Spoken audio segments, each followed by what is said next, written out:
Hey everyone, today we're taking you back to 1994 to see how the glorious past tripped up an unsuspecting PhD student. As the video plays, it returns to 1994, meeting Sayomai, NYU PhD student. She wants to interview about Weiss apartment's history, which was once a mansion burned down in 1920. Even the door carvings whisper of the past. After chatting with the manager, Sayomai was shown to a room but warned, whatever you do, don't go to the 6th floor.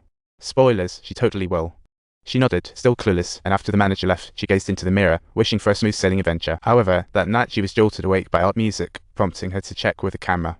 Following the sound, she tiptoed to a vent and aimed her camera inside. Meanwhile, Axie was glued to the footage, adjusting the volume like he was about to hear. Suddenly, a shrill noise zapped her brain, cutting the video short. On replay, it was the next day. Sayomai was all set to knock on doors, but she got nope, not today treatment everywhere until she stumbled upon a little girl named Sayoji. Sayoji was like the apartment's unofficial assistant, lengthy to-do list for cash. She knew everyone, so Sayomai decided to invest a few coins. With Sayoji's help, Sayomai landed her first interview with a musician named Julie. During the chat, Julie played her latest tune. Sayomai asked, "Did you play this last night?" Julie ignored her. Instead, she hopped up to take a call, while Sayomai suddenly felt nauseous, dramatically collapsing on the floor. And that's where her first tape got cut off. Axie saw nothing useful, so he delved straight into fixing the second tape. When it was finally done, Sayomai was back in Sayoji's room. Now feeling fine, she decided to interview Sayoji too. It was clear Sayoji had some juicy info to spill. However, before she could even begin to speak, she seemed to suddenly catch sight of something terrifying, causing her body to stiffen and then slowly rise, retreating step by step backwards, when all of a sudden, an incredibly creepy giant face lunged out from the darkness. Axie bolted out, searching frantically for a signal. He called his buddy, unsure whether he was just hallucinating. He gave a brief rundown of his spooky situation and said, "I'm out here, and then telling you, I'm not going back." He felt like if Sayomai stayed still, maybe the horror would just take a break for a while. Just play dead, right? I mean, nothing can happen if you just play statue, am I right? After that, he quickly summarized his concerns and hung up. He tied a rope to a tree and suddenly saw a figure in red lurking nearby, like something out lost in thought. He mused about his childhood, the time he walked his dog home, only to find his house ablaze with his dad tragically caught in the inferno.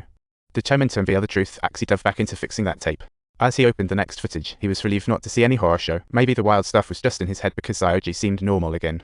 During Sayomai's interview, she claimed to have totally forgot what she saw. She also had similar experiences. Sayomai asked, "Kusemu." Sayoji asked, "Do you believe in parallel worlds?" Sayomai didn't, but Sayoji hesitated, wanting to share something. But the tape glitched and switched scenes. Sayomai, panicking, asked the apartment manager, "Where did you take Sayoji?" More figures appeared, beckoning Sayomai. She wasn't having it. She yelled at them to back off while frantically begging for help through the tape. It's clear something spooky was going down, leaving Axie utterly. Suddenly, Axie spotted his long-dead father popping up on the tape, soothing Sayomai as if they were buddy-buddy.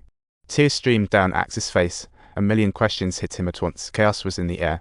He replayed the footage, blissfully unaware that he was being watched. Once his emotions settled, he connected with the important crew on his case. Axie reached out to a few major cases, hoping they could check in with his aunt for information on his father's connection to the apartment. Then she returned to fix the tape. Suspense grew with each successful repair. The screen zoomed back to 1994, where Axie spotted a lady, definitely a lady, folks. He saw her again, and yep, still a lady, right here. Back on track as the tape played out successfully. This time it was Sayoji's intro leading Sayomai to a place called Suisi's home. During the interview, Suisi decided on a whim to read Sayomai's tarot cards, just casual fortune telling amid interviews. She casually flipped 3 cards. First one signaled trauma. Suisi told Sayomai about her sad childhood, to which Sayomai was like, "You got me." Next up was the secret card, indicating Sayomai had a hidden truth that led her here. The floodgates opened as she began to spell. Turns out her real purpose was not just about the history, but about her missing mom. She revealed that this building was the last place her mom lived before vanishing. Hence, her interviews were like treasure hunts for clues. Suisi shared that there was a woman who hadn't left the apartment, and that her mailbox overflowed with letters, adding to the mystery. They wondered if it related to Sayomai's mom. Then Suisi flipped the last card, which stood for death. Cue the dramatic gasp. Suisi comforted Sayomai, "Don't freak, there could be another meaning." After bidding farewell, Sayomai planned to investigate that overflowing mail. To her surprise, she met a charming fellow called Sama who casually invited her to a concert that night. That face. Total dreamboat alert. Sayomai found herself mysteriously agreeing. Later, back in her room, she received a voicemail from Axie's dad, Turner, a doctor, Turner wanted to catch up since Sayomai was his patient. Axie, hearing his dad's voice message, dashed out. He was ready to call for backup, but the signal marker robe was MIA. After searching fruitlessly for signal, as he wandered around,